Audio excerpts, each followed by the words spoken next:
I'm just going to move straight to the meeting now. Corbyn Surge, what happened at the general election? Our speaker's Charlie Kimber, who's the editor of Socialist Worker. Thank you.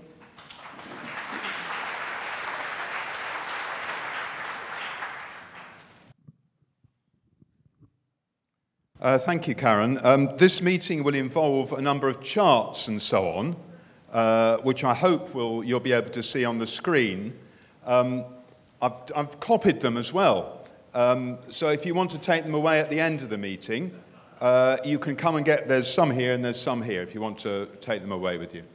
There'll be a number of photographs as well, which were taken during the campaign by Socialist Workers photographers Guy Smallman and Neil Terry. Neil Terry, who was sort of stalking Jeremy Corbyn across Yorkshire and has probably got more pictures of him than anyone else in the world. This is one that Neil took in Leeds, I think. What's great about this picture is it actually shows Corbyn engaging with ordinary people.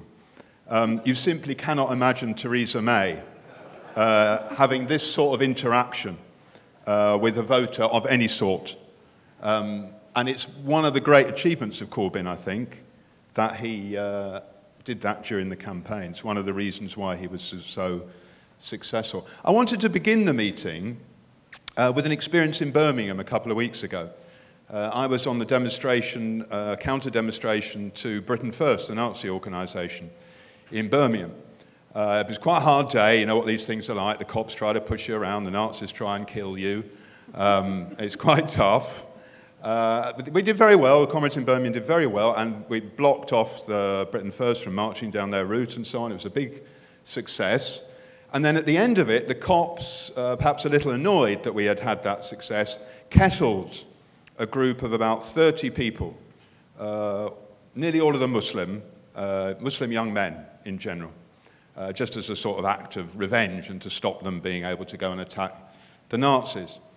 And we were standing there, you know, waiting until they were released and so on, when suddenly I heard people who were kettled and people outside, "Oh, Jeremy Corbyn, oh, Jeremy Corbyn." You'd think, what's that about? Is Corbyn Superman-like going to come in and smack the cops away, you know? It's not even true, to be honest, that Corbyn is that hostile to the cops. I mean, you know, he made quite a big thing. He want more cops. We want more money for our police service and so on during it. What it was actually about was the people who were kettled and those who were supporting them saying, things are changing, mate. Don't you think you'll always be able to do this sort of thing to us? It was a call about confidence, about a recognition that the world was beginning to change in important ways. And there's no doubt at all that the result of the election on the 8th of June was a big boost for the whole of the left in Britain and a big shift leftwards in British politics. It demonstrated that Britain is not a right-wing country. All the things that have been said after the EU referendum on the 23rd of June last year, that, you know, Britain was moving inexorably rightwards and potentially towards fascist organisations and so on, was not true. And the left could actually win. The left could win. Yes, the left could win in Britain. And it was a demonstration that really Britain was going down a similar path to that of other parts of the world, which we've watched with some envy in the past. You know, what happened in Greece around the rise of Syriza, more of Syriza later, but nonetheless, an immense leap forward. What was happening in the Spanish state around Podemos. What had happened in America with Bernie Sanders with his 13 million votes in the Democratic primary. What was happening in South Africa with the rise of the economic freedom fighters against the neoliberalism of the African National Congress. And all of this now was happening here as well. Very importantly, it made it much easier to talk about socialism. Socialism. Jeremy Corbyn is a socialist. We're socialists too. This is very important to be able to talk to much wider numbers of people.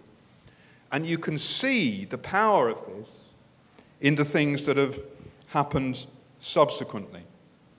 So you look at someone like Clive Lewis, you know, who was being touted as a replacement for Corbyn at several points. It was Clive Lewis, wasn't it, who tweeted after Grenfell, "Burn neoliberalism, not people." It's quite a big thing to do. I'd be a bit, I think, can we get away with that on socialist workers sometimes, to be honest? And Comrade David Lammy, Lammy lost a close personal friend at Grenfell. We shouldn't underestimate the importance of that. But nonetheless, he has had a surge of attacks upon the government, upon the system, calls for requisitioning of homes, and so on, which spread widely amongst the Labour right. Oh yes, requisitioning of homes, of course, that's exactly the sort of thing that we think is necessary at the moment, which is a big shift. It's a very big shift, and it's not one that's going easily to return. So we have to look at what has happened, and for the Tories, it is an absolute disaster. I mean, one could spend the whole meeting luxuriating in the problems of the Tories and their failures during the election. But very clear, an election which, let's remember, they didn't need to called on the basis that they would shatter the Labour Party, get a huge majority, and then be able to rule almost with no opposition for 5 years through the process of Brexit and beyond, has disastrously rebounded on them and has led to a massive resurgence of the left. Of course, it is important that the Tory campaign was utterly inept. Utterly inept. So we're going to have a presidential-style campaign, and all the focus will be on Theresa May, except Theresa May is completely useless when they come to it. She runs away from the debates, she runs away from any voters, she only makes these weird visits to factories where everyone's vetted in advance. You know, it's a bit like when the Tsar used to go around the peasantry in the Russian Empire, and they would set up special villages for him to visit and so on. It's very much like that, Theresa May's campaign. Then all the evidence shows that young people are going to vote Labour and older people are going to vote Tory. So the manifesto then is based upon a vicious assault on older people. We're getting rid of the triple lock on pensions. We're going to do away with the winter fuel allowance. We're going to have 100% inheritance tax over £100,000, but only if you get dementia. You know, it's a brilliant package to shore up the vote. And then, you know, just because we can, we'll start hunting foxes again. You know, just in case you think we're a bit arrogant and out of touch, make absolutely clear we are. And it has been a disaster with long-term political implications. I mean, one of the interesting things I thought was on the Daily Mail the day after the election. Corbyn's triumph is the final nail in New Labour's coffin, and that's quite an interesting take upon it, that all that bloody filth of the years of Blairism, you can only win from the centre, you can win only by sucking up to the most powerful forces in society, you have to unequivocally be on the side of big business against ordinary people. All of that's in the bin now. All of that's in the bin. Corbyn has demonstrated that's nonsense. And The Economist laments, chronic instability has now taken hold of British politics, and it will be hard to suppress. You know, their fear that this is only the start, and you know, it's very important to say this has to be only the start, but they fear this, that after this comes a great deal more. You know, I know everyone knows this, but it was completely unexpected in terms of the experts. Lots of people come up to me and say, do you know, I had a little bet on Corbyn, or a little bet on a hung parliament, which I will say, well done, how much are you giving to the party? But lots of people now claim this. I'm not sure how many actually do, but anyway. But certainly the so-called experts certainly believe there's going to be a massive majority. I mean, I'm sure you were all like me, waiting for that exit poll on the night of the election, you know, 2 minutes to 10, what's going to happen? Then it comes up, hung parliament. And Dimbleby, well, he looked like the Queen had died, didn't he? You know, that there was this terrible thing that had occurred. And it was, in terms of the experts, completely unexpected. The Political Studies Association, which is a very important organisation, they asked 335 expert academics, pollsters and journalists in advance of the election what the result would be. This is the cream of academic elite in Britain of politics studies. They said it would be an average Conservative majority of 92, although most expected a majority of at least 100. Now, these are the people who still have their jobs, by the way, teaching in universities, writing articles, and so on. I went to a meeting of the Political Studies Association about halfway through the election. And they put all this stuff on, all these charts. It'd be a majority, as you see, about 147, I think, was the figure they arrived at. And I put my hand up and said, well, I don't think that will be the election result. I said, don't you think it's possible that more young people will vote than normal, for example? And anyway, if we'd come to one of these things before the US election, you'd have told us that Clinton was going to win, and you would have told us there'd be a Remain vote in the EU referendum. Oh, how amusing. Oh, the man from Socialist will go, how amusing. No. Young people are not going to vote. They're not going to vote. And anyway, it was the day that they were launching the campaign, the Tory campaign. May has had a brilliant, with the social care. It's wonderful what she's done about that. It's complete nonsense. I mean, we should have a very healthy disrespect for these people, in my view. All these people who get 300 quid for being on Newsnight, give it to people like us, is what I say. Well, look, the roots of this, I think, are fairly obvious. The roots are the bitterness, long-term, of austerity and racism, which has never really found a proper home in Britain. Some of it was dragged off to the right by UKIP and others. That in the wake of the crash, £130 billion was given in loans and share purchase to the banks and the bosses, £1 trillion in guarantees and indemnities. This is a society of Royal Ascot and I, Daniel Blake. At one pole, immense wealth and getting richer all the time, and at the other end, people whose living standards are falling, and if you're on benefits, if you're disabled, or if you are decided that you are surplus to the working population, you will face a regime of terror and poverty. And it's been growing really for quite a long time. You can go right back to Seattle, which was the 30th of November 1999, the birth of the anti-capitalist movement across the world, the anti-war movement, the anti-austerity feeling. All of this has tumbled into this election result.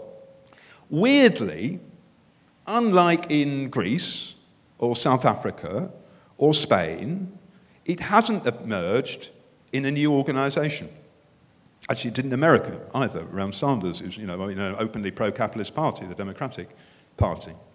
In Britain, it didn't lead to the growth of a new organisation.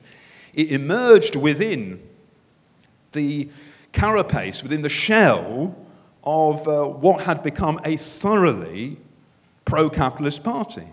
Rooted in the working class and trade union organisation, but one that was called itself a pro-capitalist party. This is one of the contradictions about what has happened. But the success is very, very real. Look at I'm sure you've read all this stuff. I'm just going to remind you of some of it. That Labour won seats like Canterbury and Portsmouth South, which had not been Labour since the seats were set up in 1918, 100 years of voting for parties other than the Labour Party. That Labour got a higher percentage share of the vote than the two elections of 1974, 1979, 1983, 1997, 1992, 2001, 2005, and 2010, and 2015. The only one which had a higher share of the vote was 1997. And that Corbyn presided over the biggest increase in Labour's share of the popular vote in any general election in the post-war period. The turnout at 69% was the highest for 20 years, with the overall number of votes cast, more than 32 million, the largest since 1992. And it shattered a whole number of myths. One of the myths is that the press is against us, so we can't possibly win. All the tabloids are against us, it's impossible to break through. You remember that The Sun, for example, on the eve of the election, its editorial, your vote, if you vote Labour, will be to install Britain's first Marxist government. It will be the gravest mistake this country has ever made. Well, could I have the next slide, please, Karen? You can see the effect. I don't know if you can see these. I hope you can see at least some of it, at least. So this shows the percentage of the vote by newspaper readership. And you can see the Sun, 30% of Sun readers want a Marxist government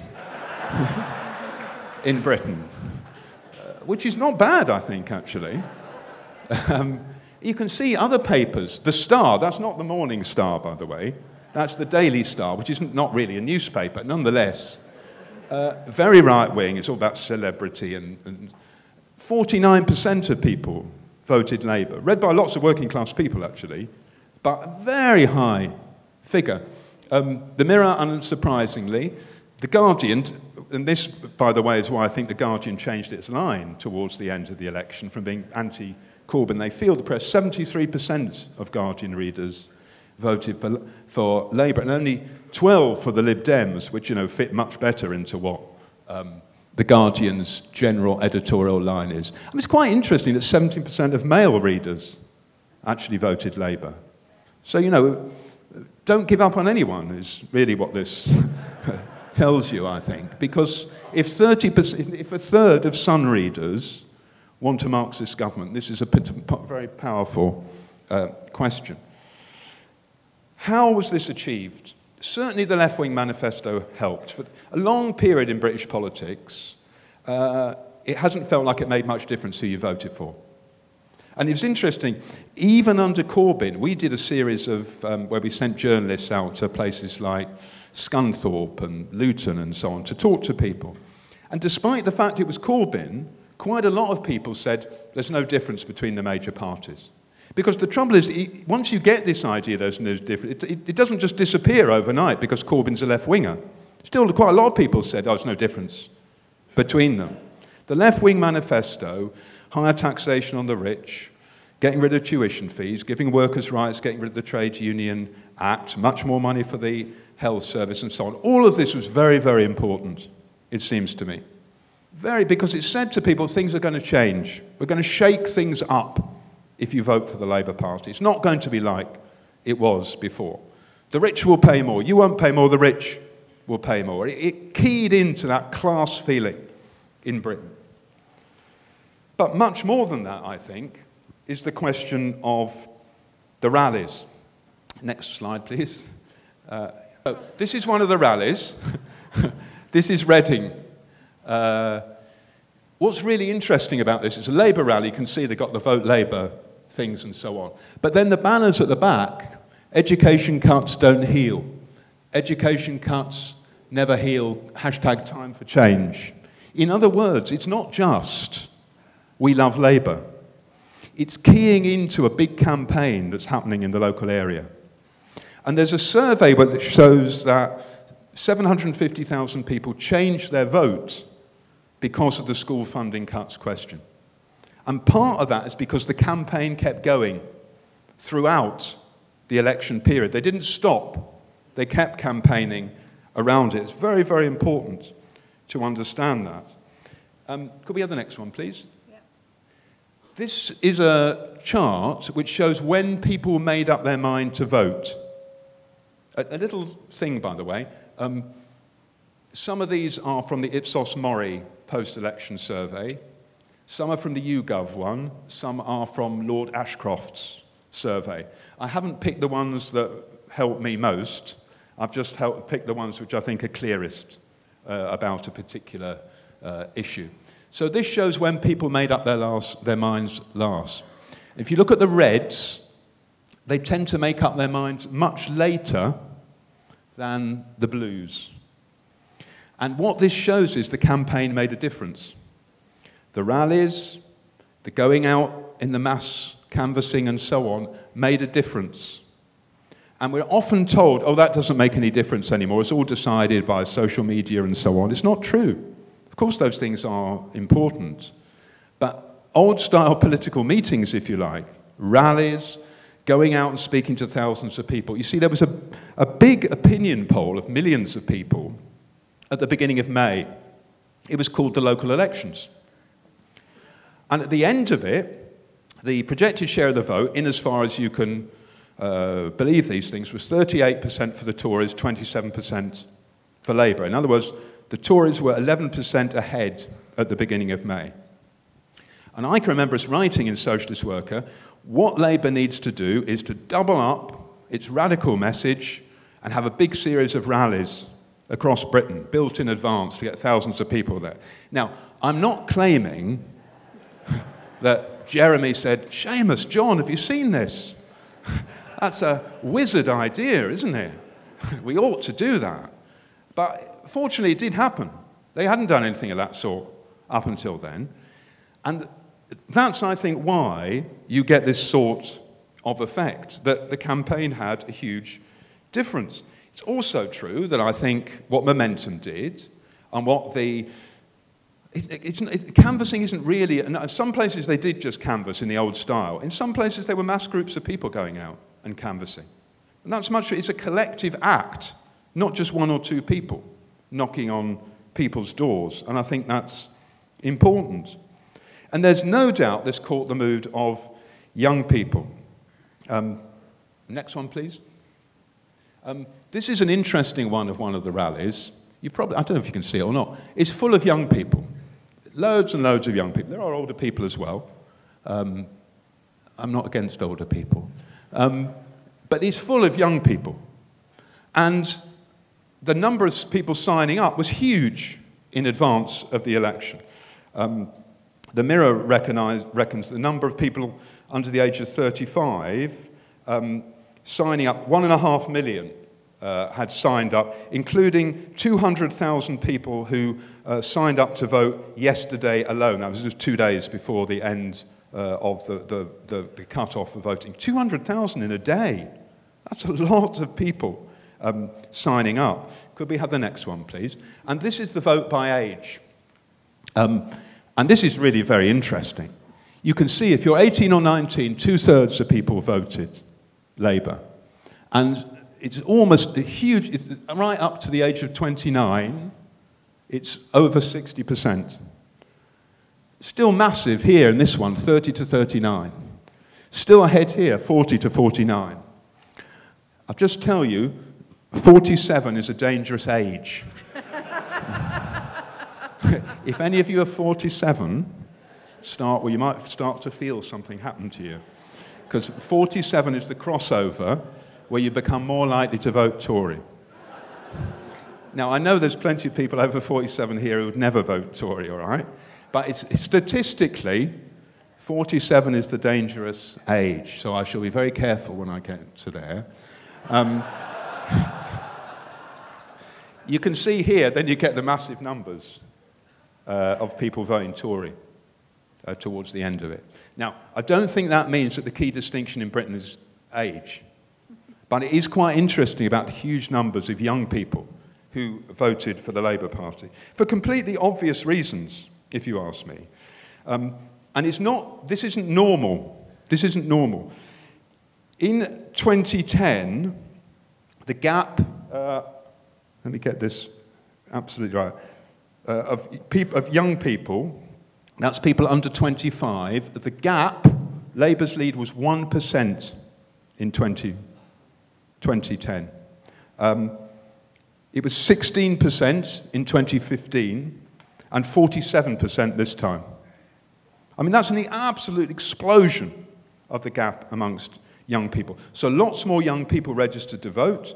The turnout was higher amongst young people, and the number of people voting Labour was massively higher. Not just that, though. There's a big increase as well of the 30 to 45 age group.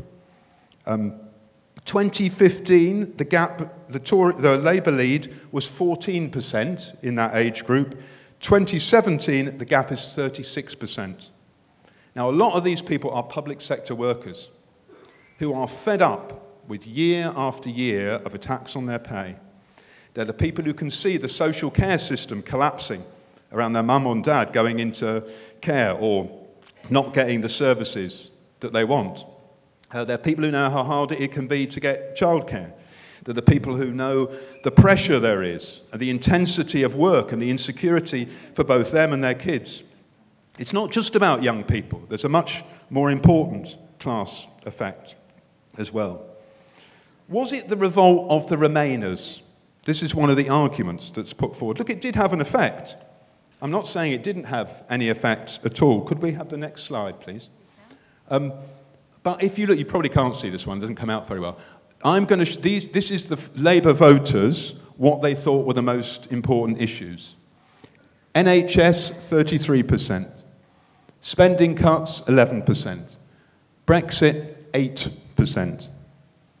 Poverty and the economy and jobs are less. Tory voters, Brexit, 18%. So you can see for Labour voters, the question of Brexit is not the critical vote at all. Much more important for Tory voters than it is the question of the Labour vote. And the Tories thought this would give them the election. UKIP would collapse and they would grab it. And UKIP did collapse. It's one of the bloody wonderful things about the election. And by the way, they were holed right at the start, weren't they, by Stand Up to Racism and Naima Omar attacking their press launch.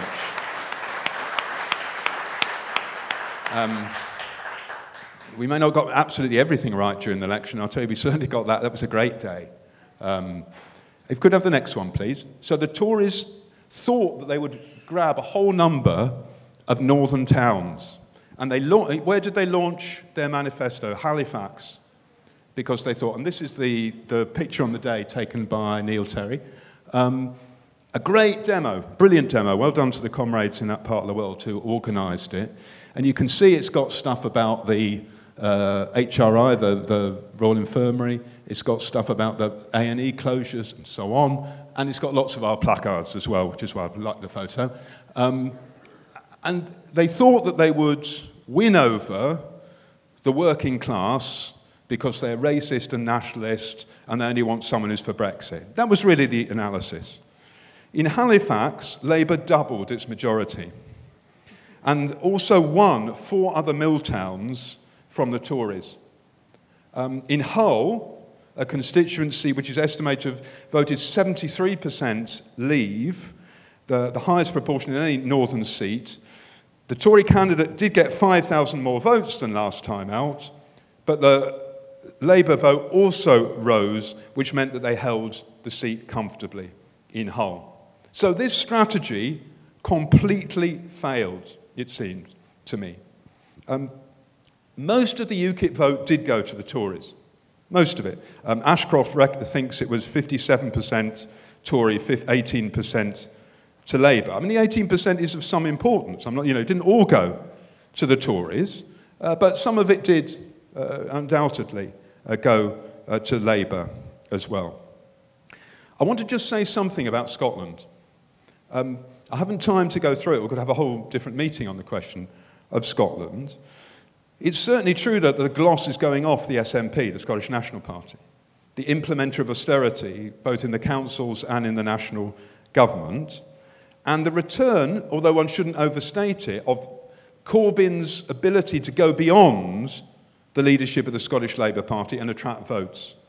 Although Labour did get more seats in Scotland, its vote only went up 10,000 from 2015, which was a historic low. Only 10,000 across the whole of Scotland. So we shouldn't think that Labour broke through in Scotland. Actually, the Tories' vote went up much more than the Labour vote because the Tories said, we are the people who are against Scottish independence. If you want to be against independence, vote for us. And I think Labour is still held back in Scotland by the leadership of the Scottish Labour Party, Keezy Dugdale, who's an opponent of Corbyn, and the fact that it's never got over its behaviour during the independence referendum when it was in unity with the Tories. And this is something that will haunt them for a very, very long time to come. I want to argue the vote was fundamentally about class. Could we have the next one, please? This is the warning first. I'm going to show you some graphs with A, B, C, T, D, E and all of them. A and B are often said to be really well-off people. And if they're voting Labour, it means that the rich are voting for the Labour Party. Actually, as you can see, the B category includes 23% of the population. There are quite a lot of Bs in this audience. Better off local government better off in the health service, senior teachers. There are such people in this audience, I know. So don't think that just because the Bs are voting for Labour, that this is somehow some refutation of class. Okay, the next one, please. So this shows the basic class graph. And as you can see, as you'd expect, the richer you are, the better paid you are, the more likely you are to vote Tory. 47, 44, 45, 38. It's basically a falling number. And you're more likely to vote Labour the less money you have. This is very basic class analysis, all right? 37, 40, 41, 47. You can see it works. There is a class. Class does still apply in Britain. And this is, you know, the Liberals and, well, anyway, they don't really matter anymore, do they, those sorts. The next one, please. This is the class patterns within age groups. A bit more complicated, this one. But this really shows the massive numbers of people who vote Labour amongst younger groups. So here's 18 to 34. And you can see AB, I mean, even the top one, you're getting over half the people are voting for the Labour Party. Here, nearly all the bands, huge. And then you come to the end, over 55, and there it goes. But you can see it's even more pronounced here, of the class effect inside it. 52-70 between AB and DE here as well. I mean, what you actually learn from this is the triumph of Marxism requires us only to wait for 20 years, and this lot will be off the end here. But that would be a mistake to think that was our path to power in Britain. Next one, please. This is one I made myself. Yes, indeed. This is the vote by C2s for the last 25 years. No, more than that, isn't it? God, it's 40 years. And you can see the C2s are the lower, not the highest skilled section of the working class, the next one down from that, less skilled section. You can see 74, big trade unions very strong, 13 million trade unionists in Britain, only 26% of them vote Tory. Then you get Thatcher, the winter of discontent, disillusion with the Labour Party, 41, 40, 40. This is the years when Thatcher made bribes towards sections of the working class. You can own your council home. You can have some shares in privatised industries and so on. And the defeat of the miners' strike. And the defeat of, the defeats of the 1980s through here. Then the Tories are so useless here that it falls. 27, 29, 33, 37. And then this election goes up to 44. This is the Brexit effect amongst sections of working class people. Sections, not the whole, by no means the majority, but a section of working class people. This figure, 44, a lot of analysts say it's never been anywhere like that before. It's nonsense. You can see the figure here is almost the same. In other words, there's always been, I'm sorry to tell you this, a working class Tory vote. There have always been workers that voted Tory, and there will be right up to the revolution. And this is now the basis of the people in the Labour Party who say we have to move rightwards in order to connect with the working class. It's nonsense. What connected with the working class was the radical campaign, the radical manifesto, and moving to the left, not to the right. And this is a crucial lesson that we have to take with us. One more, this is nearly the last one. This is slipping out all the A, Bs, Cs, 2Ds, all right. Do people work or not? Let's have a look at that. Full-time workers, absolutely clear, 45 to 39, the Labour victory. And you can see they're much bigger in some of the others. Part-time workers is almost the same. Students, as you'd expect, 64 to 19. 19% of students voted that they didn't want tuition fees abolished. Anyway, we'll leave them aside. Yeah, thanks. Very, very clear. Next one, please. This is the final one. This is another demonstration of class. This is by housing tenure. These are people who own their homes, that is, they've paid off their mortgage, vote very big for the Tories. Mortgage payers, it's almost the same.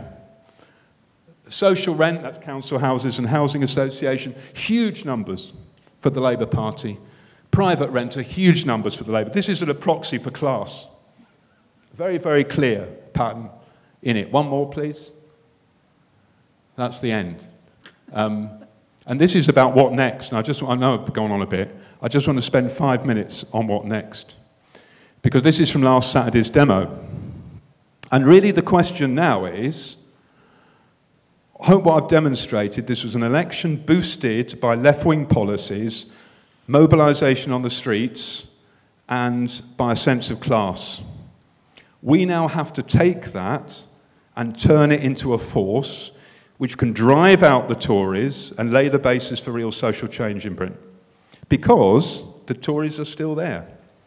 And they will grimly try to hang on, in alliance with the DUP, disgusting, but they will grimly try to hang on.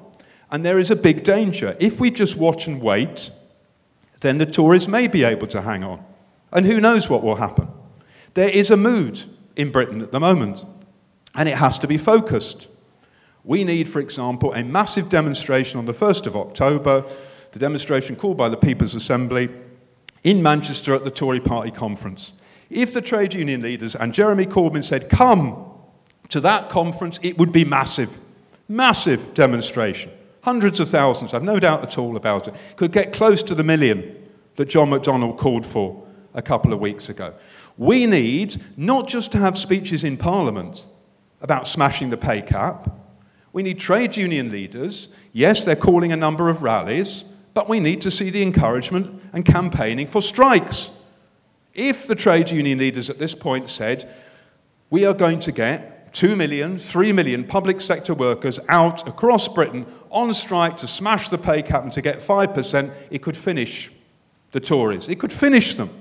It could finish them. And if Corbyn said, I'm going to do rallies up and down Britain to say, smash the pay cap and come out on strike. Now, I don't think Corbyn is particularly going to do that because he knows that you have to bow to the trade union leaders over those sorts of questions. And finally, we have to stoke up everything against racism and for working class unity. Against racism and for working class unity, which is why the Stand Up to Racism conference in October is important and why Grenfell is massively important. Grenfell has lifted a lid upon the reality of class inside Britain.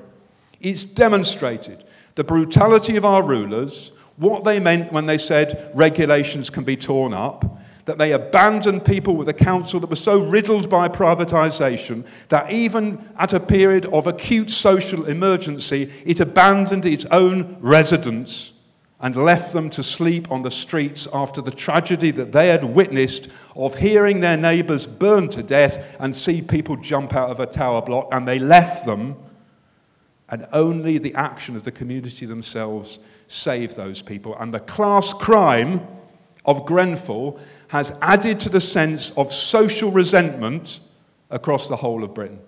We have to make sure that the great triumph of the 8th of June is now channeled into a movement that can bring about fundamental transformation. And in order to do it, we can't rely on parliamentary manoeuvres. We need a movement rooted in the streets and the workplace and based upon struggle. And that's why we need to keep an independent revolutionary organisation, always with Corbyn. Always an independent detachment of Corbyn seeking to win the election, but also building for socialism.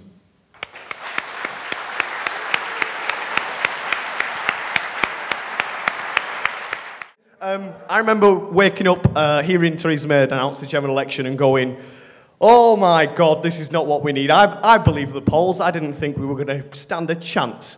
Within 2 days, I had workers coming up to me in my workplace. I work for Wetherspoons, coming up to me and saying, I'm going to vote for Corbyn. He's talking so much sense. I mean, at the end of the day, people aren't attracted to Corbyn because he looks nice, because he looks like a geography teacher. They're attracted to Corbyn for his ideas, and those ideas are our ideas. We need to now rally around those ideas. We need to make sure that we've got, public health service workers coming out on strike, fighting for our NHS. We want to see strikes in the private sector to win 0-hour contracts, to win £10 an hour minimum wage. These are the things that have really had resonance with people. Everybody that came up to me at work, the main thing that got them was the £10 an hour. I'm with the Fast Food Rights campaign led by the Bakers Union. £10 an hour is what I've been campaigning for the last 2 years. So having all these people coming up to me and saying, that £10 an hour thing you've been on about, you might be onto something now. So I think now is the time for us to rally around these ideas. We need to make sure that we get what we want, which is not necessarily Corbyn in power, which would be amazing, but the ideas that he presented to us, they're the things that we want. It doesn't matter if Corbyn gets them or we get them.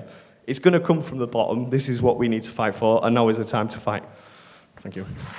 Cheers, Steve. Phoebe's going to be followed by Hugh Williams. Yeah, I think I've been a housing campaigner for too many years, and I'd like to think about. And I think housing has always been something that's not been in the back burner, but it's actually been quite a defensive fight ever since really the 1980s with Thatcher. And it's been a hard fight. If you look at the last year or so, you've had the bedroom tax, you've had the pay-to-stay stuff. So people have been fighting hard over that. And I think Corbyn has really shifted it around. And unfortunately, the Grenfell disaster 2-3 weeks ago has really put housing to the top of the agenda and showed the stark contrast of a class argument, as Charlie's already talked about. And for me and for a lot of people who work in housing and people who are struggling to find somewhere to live and stuff, you know, people are waiting on the waiting list for 30 years or something, suddenly the argument's actually much clearer. I work in Camden, and people might have seen in the press we've been evacuating 4 tower blocks in the fallout from the Grenfell fire because the fire brigade said that the blocks they couldn't guarantee people's safety. So I think Camden made the right call and said we're going to evacuate, but actually working on it night and day through the weekends and stuff, it's actually quite a hard toll. But I do think it puts back on the agenda because the Camden blocks were a PFI scheme that meant that they'd sold for 30 years the idea that these blocks can be done up with private money, and actually the contract is the maintenance for however many years to come by is it Ryden, the company who were involved in Grenfell. So I do think that the stark contrast of really what is going on. So I do think, therefore,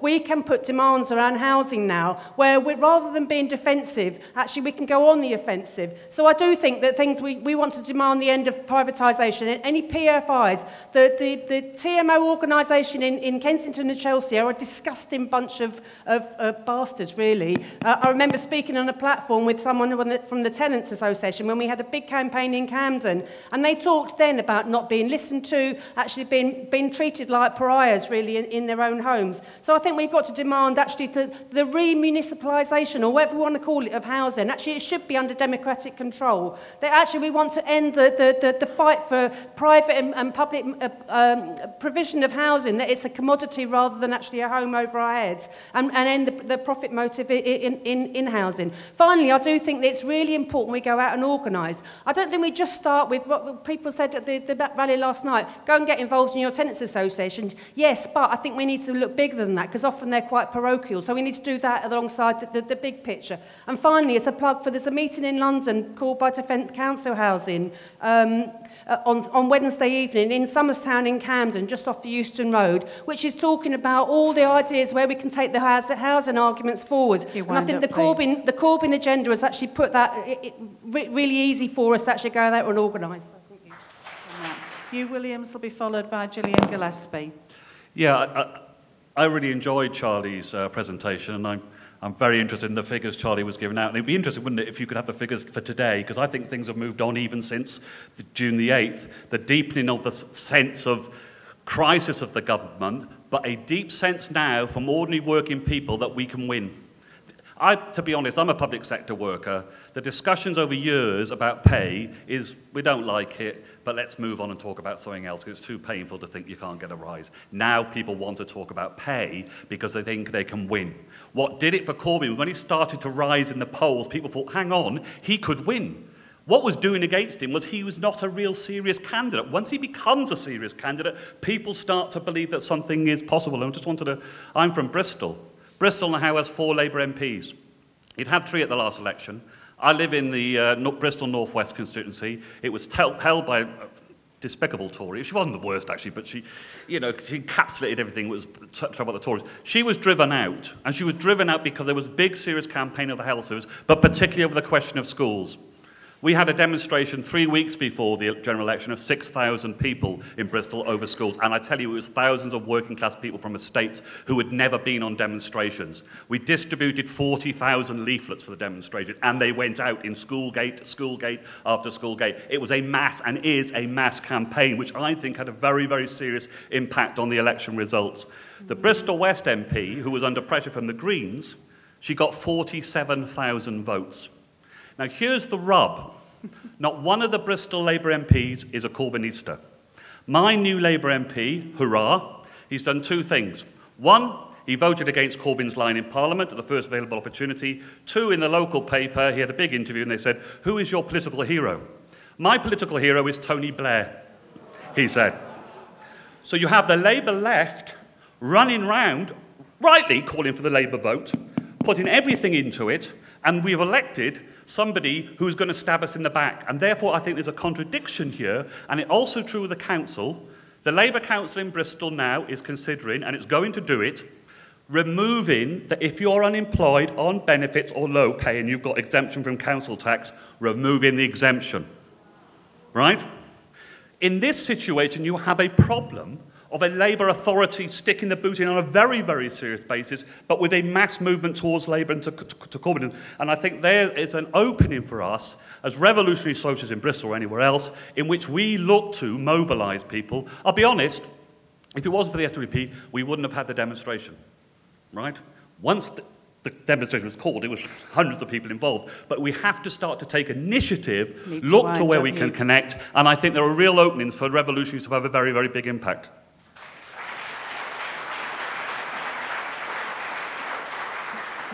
Thanks very much, Hugh. Gillian will be followed by Johnny Cochrane. Hi, yes, my name's Gillian. I'm here from Huddersfield. I'm a Unison steward and I work for Kirklees Council. We are currently in dispute with our employer, and I came down here yesterday on the second day of our strike. We've actually...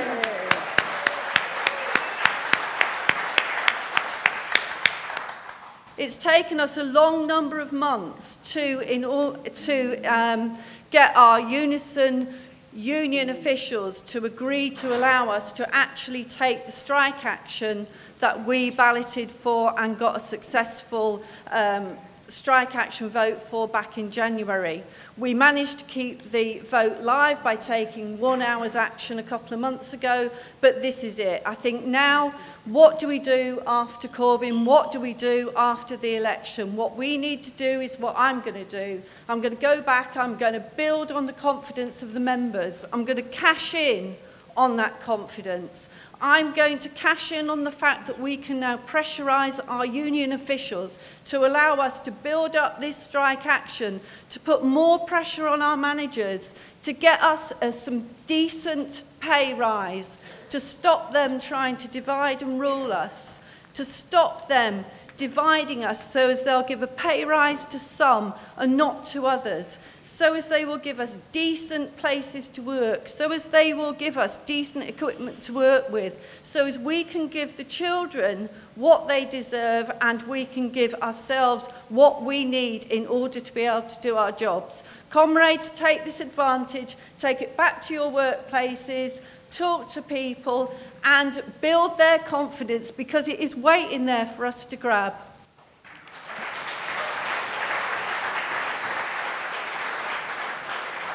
Thanks very much, Gillian. John will be followed by Helen Sullivan, but before you speak, I've got a couple of questions.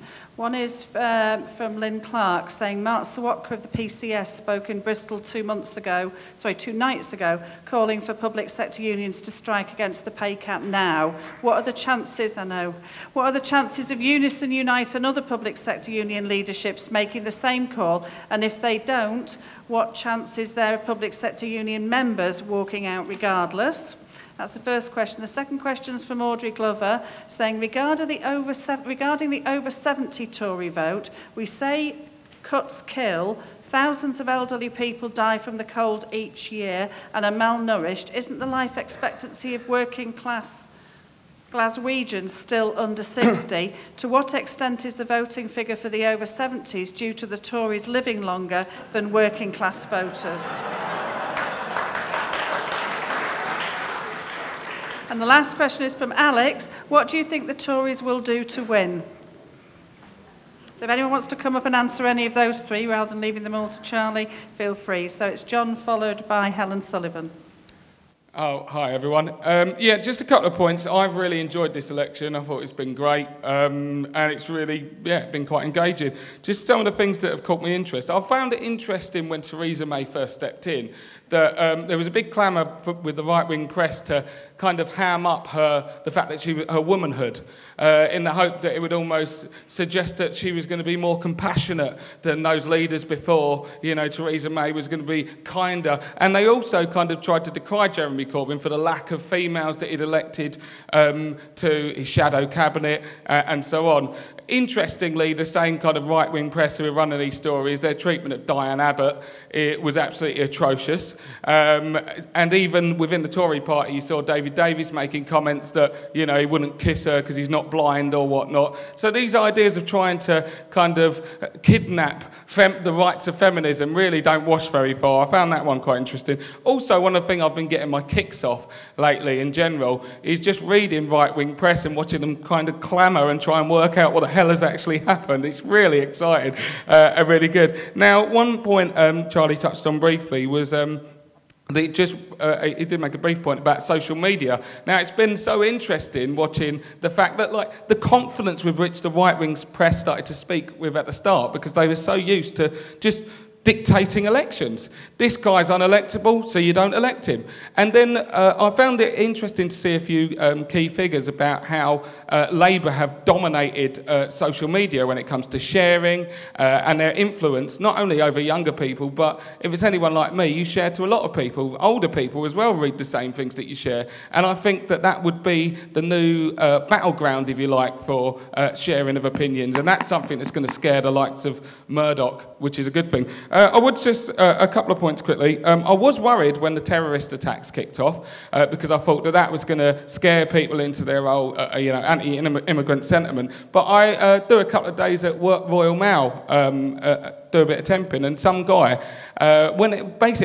he's a bit of a black nationalist. He comes out with a lot of things that I don't really agree with, some good points, but he basically started off the election going, I'll back Theresa May, I think she's a good woman, I think she's going to be strong in Brexit, and basically, which was a load of waffle. I was really alarmed by this, and he came out one day after terrorist attacks and went, I'm voting Labour.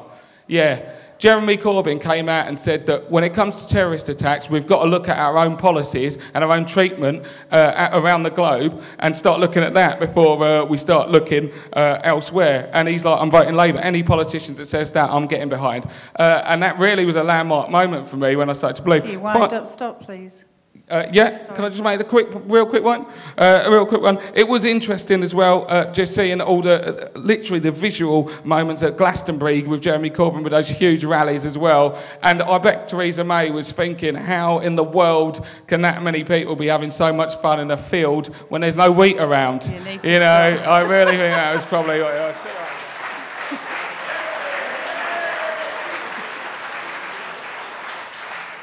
Helen will be followed by Shads. Hi, I'm a member of the SWP in Cardiff. Now, Wales is well known for being a Labour stronghold. We've got a Labour Assembly.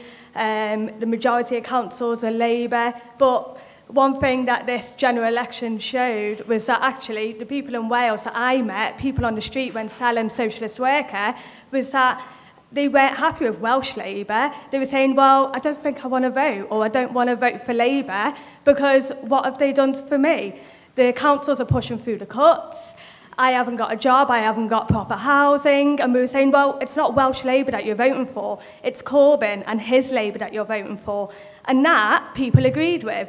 Unfortunately, Welsh Labour MPs don't seem to have taken that on board.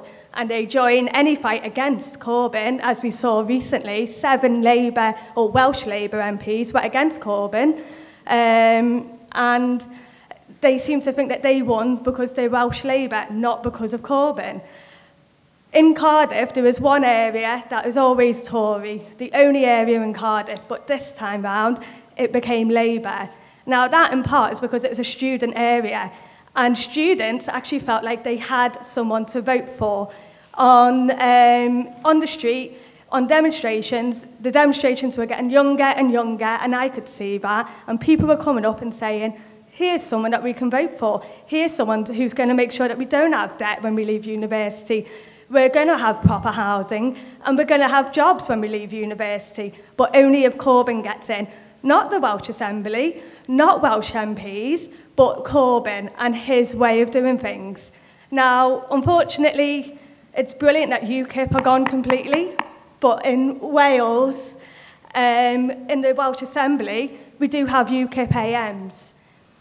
Now, a lot of people think that's because people in Wales are racist, and it's because it was up in the valleys where people are deprived and they don't have proper housing, and they didn't believe that Labour could provide what they needed. So they voted for UKIP. I'm hoping in the next general election, with Corbyn leading the way, that actually we can get rid of UKIP in Wales altogether.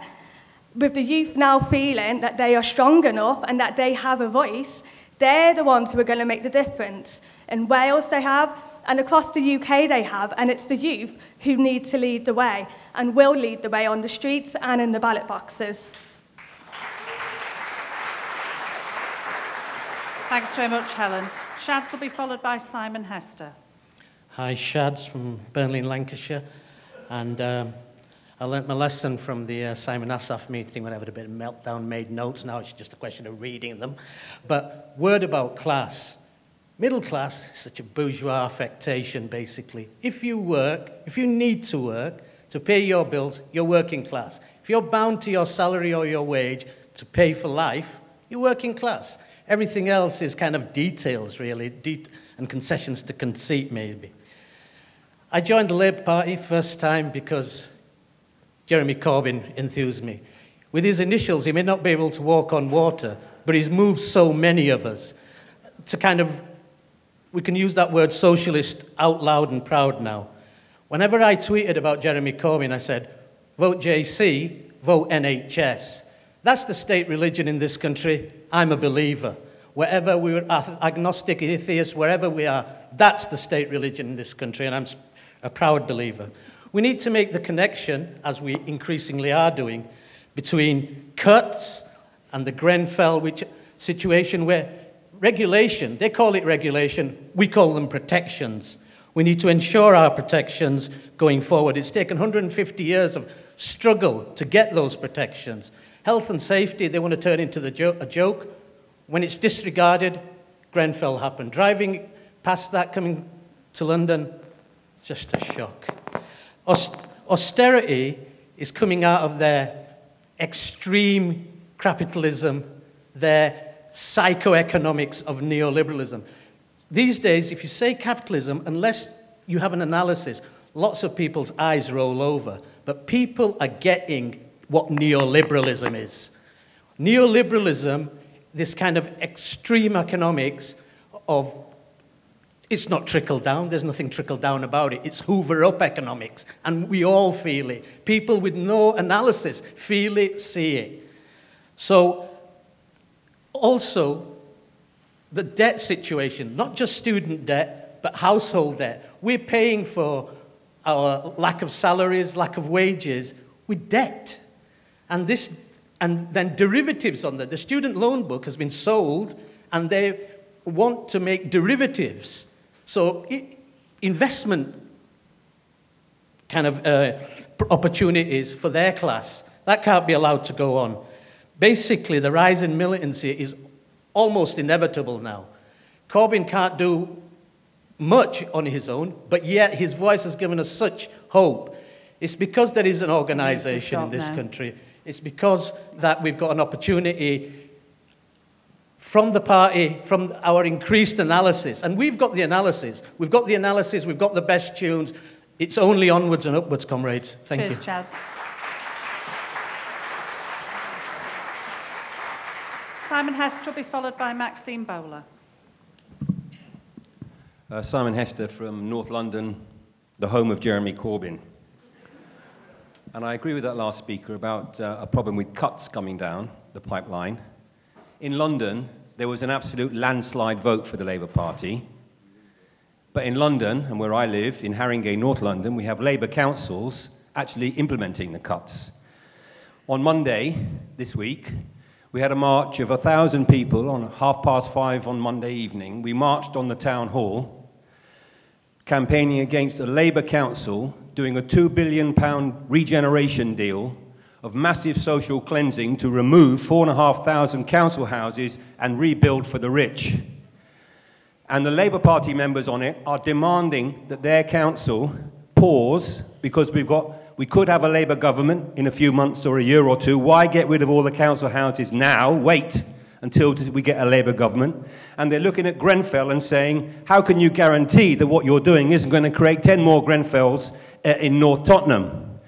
The anger is absolutely massive. The campaign is very, very strong. Both constituency Labour parties now are against their own council. Both Labour MPs have come out against the Labour council. The campaign is dominated by the Labour left and Corbynistas, who are feeling incredibly confident and positive and going forward, and they should do.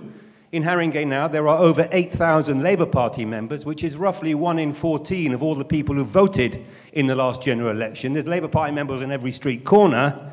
And on Wednesday, in the Labour Party, in Tottenham, at the ward AGMs, the Labour left and Momentum swept the board on all the seats, and they're going to deselect. Their plan is to deselect and decapitate the Haringey Labour Council. So this is all fantastic. In the last 3 weeks, I've been in the SWP for 40 years. I was the chief steward on the march on Monday, when we decided, a little huddle of SWP members decided that the mood was there and we were going to storm the town hall, which we attempted and nearly got in, comrades. In the last 3 weeks since the election, I've been asked to join the Labour Party twice by leading activists, and we have to have a serious argument about where this is going. And I think there's lots of practical things about how we do this forward, but of course there's the big politics about where this is. How is Corbyn going to control these Labour councils and stop them undermining him? How is this movement going to go forward in the way that we all want it to? One little example. The campaign against the regeneration scheme has raised £20,000 in the last 4 months to take a judicial review of the decisions. A legal route. It's not going to, I'm not very confident about it, but £20,000 is something. Next week, we're going to serve the writ on the leader of the council, and the argument now is, do we do it does an individual do it, or do it as a collective? I'm hoping we have a march with the writ to serve it on the leader of the council, and I think that's the way we have to work. SWP members, revolutionaries, have to work with the Labour left as much as we can, make it collective, make it radical, keep it moving forward. That will build the Labour vote, but it will also mean that if Corbyn comes under pressure from the right, we can fight the fuckers off. Cheers.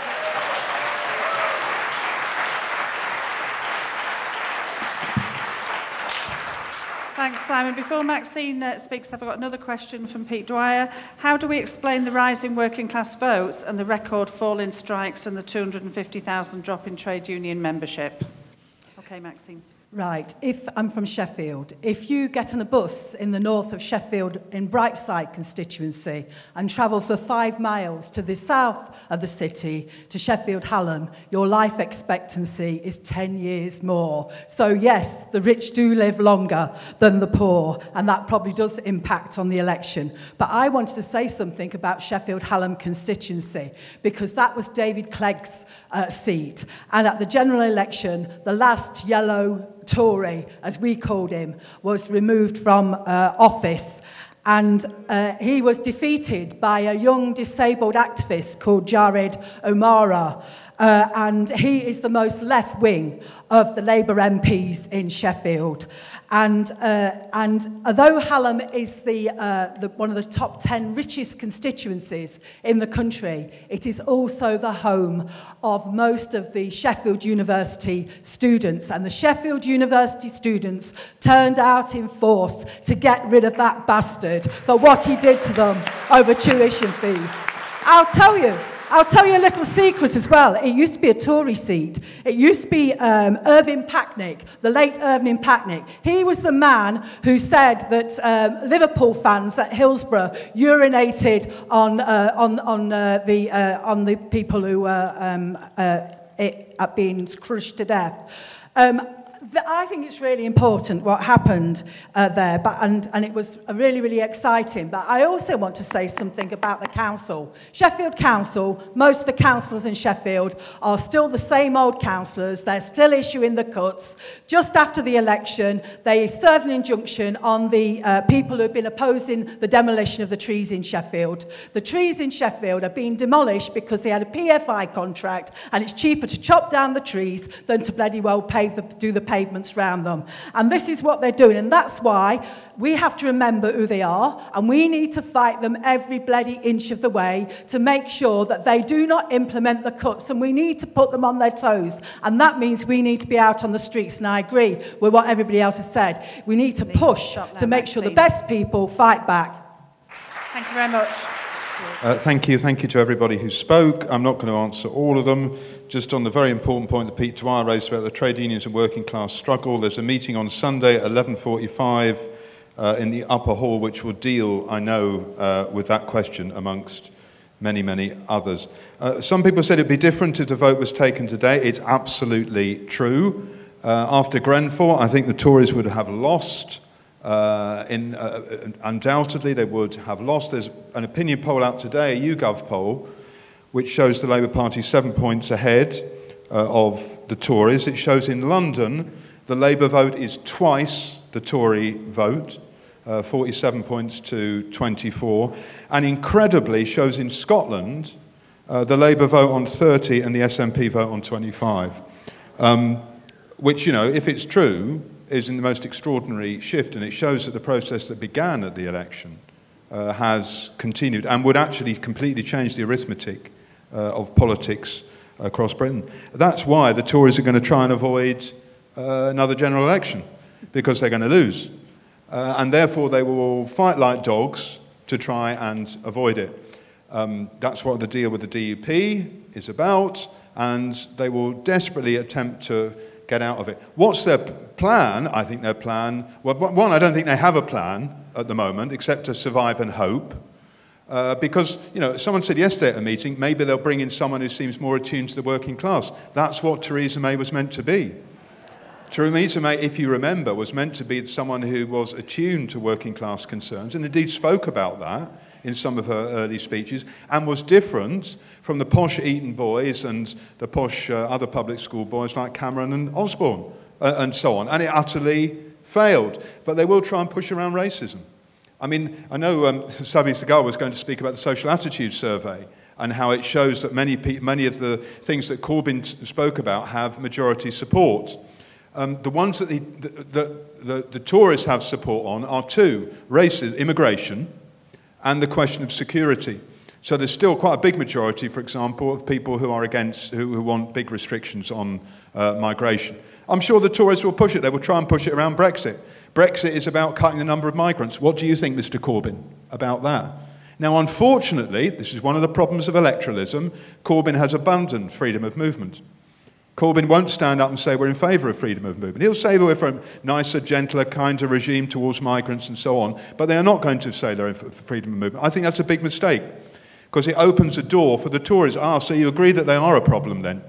You do agree that migration is a difficulty. This is the other thing they will push on security, because the social attitude survey shows there's a majority, for example, of people who think it's legitimate to lock up people without any evidence that if there's a fear of a terrorist attack. They will push harder around those sorts of questions. But as Johnny said, one of the amazing things is they didn't profit from the attacks in Manchester and London Bridge. This, I think, was twofold. One, Corbyn's speech was extremely significant, to have someone stand up and make a point that we all know to be true, that there is, yes, a connection between these attacks and the imperial wars abroad, an understanding which was gained in British society, not by Jeremy Corbyn, but by the anti-war movement, by the way, which, you know, from 2001 onwards, rammed home this message to millions of people across British society of this understanding. But Corbyn gave a voice to that during the election. Secondly, the reaction of ordinary people over the terror attacks was not, let's go and hang a Muslim. In general, most people's reaction was, we need to unite, don't blame all Muslims for it, and so on. In fact, because of that feeling, it may even have driven more votes towards Corbyn than it did towards the Tories. And this, to me, is an extremely healthy sign inside society. The question of the right wing inside the Labour Party is very important. I live in Hackney South, where on election day it was like those Pathé newsreels of the Rhondda in 1945. You know, huge numbers of miners going off to vote. Well, we don't have miners in Hackney, but, you know, stereotypically baristas and so on going off to... It's not, Hackney isn't like that, actually. But you know, a massive majority, huge, tens of thousands majority, for Meg Hillier, who voted against the bombing of Syria on the basis that it didn't have ground troops to follow it up, which was a clever line, actually. But you know, very right wing. And this is a problem, because the right are continuing to attempt to unseat Corbyn, aren't they? They haven't gone away. They're going to continue to unseat him. Let's be clear. When Corbyn becomes Prime Minister, if he becomes Prime Minister, if he became Prime Minister with the present lot of MPs, they would plot against him from day one. There would be a fifth column in the government. And when the pressure came from the banks and the bosses and the media and the generals, that lot would be on the side of the rich and powerful in society, not on Corbyn's side. This is one of the problems with thinking that you can avoid this question of taking on the right. I don't think it's the central question in British politics, but I am absolutely for reselecting and kicking out all those bloody right-wingers who tried to get rid of Corbyn. They need to go, and they need to be replaced by the people who won those seats and won that election, which is the left-wingers inside the Labour Party, and we should support that. It's not anti-democratic. Actually, I have this crazy democratic idea that voters in general should be able to hold their MPs to account, and if they do things that they don't like, they should be able to throw them out. So certainly the members of the political party they represent should be able to have some accountability upon these people. The question of the councils, you see, they're going to keep implementing the cuts. It's going to get worse. Much, much worse. There's an article on page 3 of Socialist Worker this week which talks about the local government settlement. And essentially it means a huge number of cuts are going to come. Most Labour councils are simply going to implement them. And that means we're going to have to fight them. In Bristol we're going to have to fight. In North London we have to fight. Everywhere we have to fight to stop the cuts and to say to the Labour councils, you have to stop acting like the Tories. One of the problems is Jeremy Corbyn doesn't like to interfere with the councillors because they're a big bloc inside the Labour Party and there's been a hands-off attitude towards them. Our argument is, if in Durham the council is taking away the pay of 22% of teaching assistants, even under the latest deal, let alone the original deal, Jeremy Corbyn should be on the side of low-paid working-class women who are having their pay cut, rather than on the side of Durham Council who are implementing the cuts. And it's one of the problems of being in the Labour Party that doesn't happen. The question of public sector pay, look, you wouldn't have lost any money in Britain since 1984 by saying the trade union leaders will be bloody useless and they'll stop strikes. You'd have won a lot of money by doing that. But there are important elements of fluidity in the situation at the moment. Example, earlier this week, the FBU, the Fire Brigades Union, firefighters were offered 2% pay rise next year. Now, lots of the time, trade union leaders would have said, that's it, we've smashed the 1% pay cap, that's a brilliant deal, well done, we've broken through and so on. Actually, quite rightly, the FBU said that's wholly inadequate.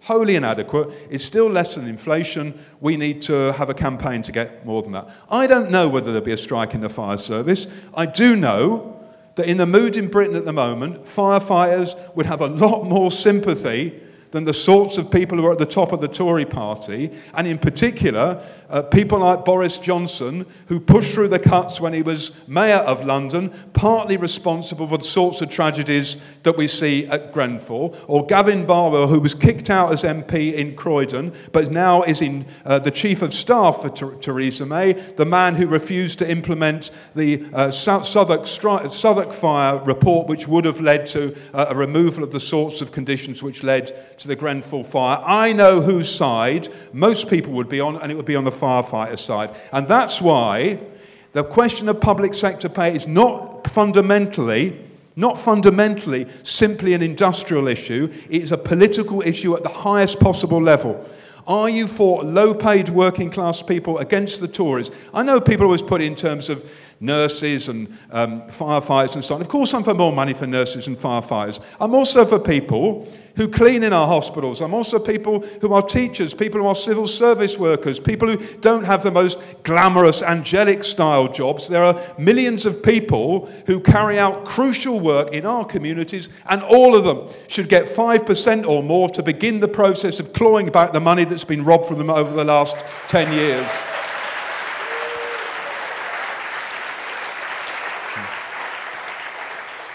Finally, I want to say that we have an opportunity, but these opportunities don't last forever. They don't last forever. In a great and general sense, we have to achieve socialism or the world will end. Sorry to end on a slightly downbeat thing, but the clock is ticking on the question of ecological catastrophe. It's not nonsense. You know, it's a reality that capitalism will not simply mean racism, austerity, war and poverty. It will also mean environmental collapse. I mean, that's the reality of the situation. The left has grown, but don't think the right have gone away. Donald Trump is still in the bloody White House. The right are attempting to grow around racism and around Islamophobia in every country in Europe. There is a race on.